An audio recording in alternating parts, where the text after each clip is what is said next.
Garden of Eden, ang unang tahanan na nilikha ng Diyos. Saan nga ba ito matatagpuan? Totoo bang dito lang ito matatagpuan sa Pilipinas? Ano nga ba ang mga patunay ng mga eksperto at gaano kalaki ang tsansa na matrace at dito lang matatagpuan sa Pilipinas? May katotohanan ba sa likod ng mga kwento?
Ang Garden of Eden ay ang biblical garden na tinatawag na paraiso na nabanggit sa banal na kasulatan ng Genesis.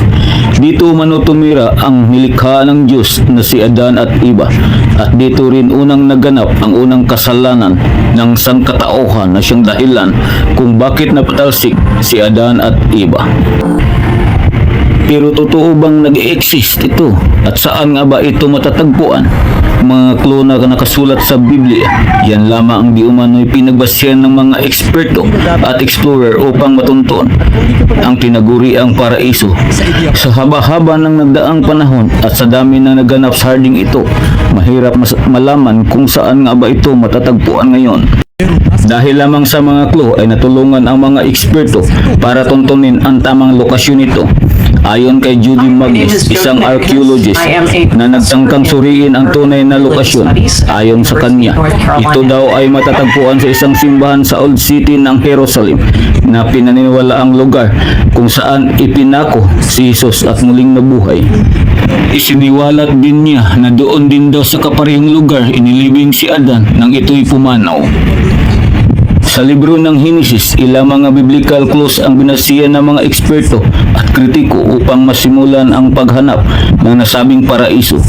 Ayon sa nakasulat sa banal na aklat ng Genesis, isang ilog ang nagsilbing pinagmulan ng tubig at ito'y dumaloy palabas ng Eden at kalaunay direktang hati sa apat sa paglipas ng panahon. Ang ilog Tigris, Euphrates, Pishon at ilog ng Gihon. Ang apat na ilog na ito ay nagsilbing basihan ng mga eksperto upang magkaroon ng basis upang matunton ang tamang lokasyon ng hardin. Matapos ang ilang masusing pananaliksik at masusing pag-aaral, naniniwala ang mga eskolar na maaring ang nabanggit na Eden o paraiso ay nasa Middle East lamang, particular sa Southern Mesopotamia noon na ngayon ay kasalukuyang tinatawag na Iraq. Ang distansya ng ilog Tigris at Euphrates ang binasihan nila sa claim na ito. Sa kabilang dako naman, isang kilalang theologian na si Sir John Calvin ay may ibang pananaw patungkol sa nasabing hardin. Ayon pa sa kanya, hindi madaling hanapin ang tunay na lokasyon ng Eden kung ikukumpara sa mga deskripsyon na nasulat sa Genesis ay ibang-iba na ang nasabing ilog sa kasalukuyang panahon. Wala nang anumang bakas ang tutugma sa Biblia, lalo na sa tagal at dami ng nagdaang panahon ay nagpakarami ng pagbabago ang naganap sa ating mundo. Ang pagbabagong ito ay isa pang hadlang upang hindi na matris ang hardin ng Eden.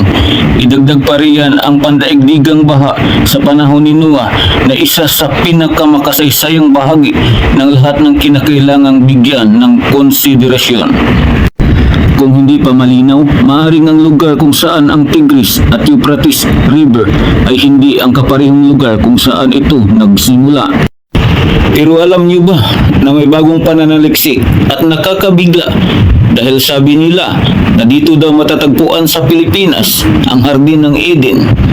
Ito ay pinaniniwalaan ng ilan na matatagpuan sa Hulusulo.